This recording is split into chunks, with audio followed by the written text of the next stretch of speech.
Hi అండి అందరికీ. ఈరోజు మనము మధ్యతరగతి విలేజ్ లైఫ్ వాళ్ళ కష్టాలు, బాధలు ఎలా ఉన్నాయో ఒక నిజమైన జీవితంలో జరిగిన ఒక కథ మీకు చెప్తున్నానండి. మిడిల్ క్లాస్ విలేజ్ లైఫ్ వాళ్ళ స్ట్రగుల్స్ ఎలా ఉంటాయో రియల్ స్టోరీ అండి ఇది. ఈ వీడియోలో పల్లెటూరు మధ్యతరగతి కుటుంబాల నిజ జీవితం, వారి కష్టాలు, బాధ్యతలు, ఆశల గురించి భాగోద్వేగంగా వివరిస్తున్నాను. ఎందుకంటే మేము విలేజ్‌లో చేస్తున్నాము ఇలాంటివి. ఈరోజు మనం మాట్లాడుకోబోతున్నాం పల్లెటూరు మధ్యతరగతి కుటుంబాల జీవితం, వారి కష్టాలు, వారి ఆశల గురించి. ఇది కథ కాదు, ఇది ఒక నిజ జీవితం.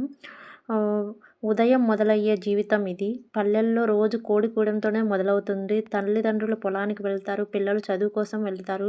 ఇది ప్రతిరోజు జరిగే పోరాటము. కుటుంబ బాధ్యతలు. తండ్రి కష్టపడి పని చేస్తాడు, కానీ ఆదాయం స్థిరంగా ఉండదు. తల్లి తన కోరికలను పక్కన పెట్టి కుటుంబం కోసం జీవిస్తుంది. పిల్లలు చిన్నప్పటి నుంచే బాధ్యతను నేర్చుకుంటారు.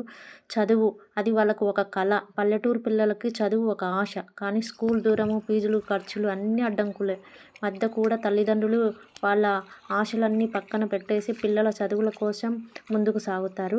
డబ్బు సమస్యలు. ఇంటికి కిరాయి లేకపోయినా ఆరోగ్యం, చదువు, పంట ఖర్చులు, డబ్బు సమస్య మాత్రం ప్రతి ఇంటిలో ఉంటుంది. అయినా ఆశ వదలరు. ఇన్ని కష్టాల మధ్య కూడా పల్లెటూరు మధ్యతరగతి కుటుంబాల ఆశను వదలరు. వాళ్ళ కళ్ళలో రేపటి కలలు ఉంటాయి. అయినా కూడా వాళ్ళు అప్పు చేసో ఎలానో పోషించి పిల్లలను చదివించి పెద్ద చేస్తారు.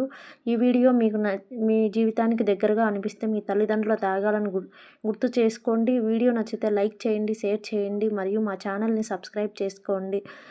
ఇది రియల్గా జరిగిన ఒక స్టోరీ అండి. ప్లీజ్ ఎవరైనా మన ఛానల్ని సబ్స్క్రైబ్ చేసుకోకపోతే సబ్స్క్రైబ్ చేసుకొని మా రైతు బిడ్డల్ని సపోర్ట్ చేయండి. ప్లీజ్ సబ్స్క్రైబ్ చేసుకోవడం మర్చిపోవద్దండి.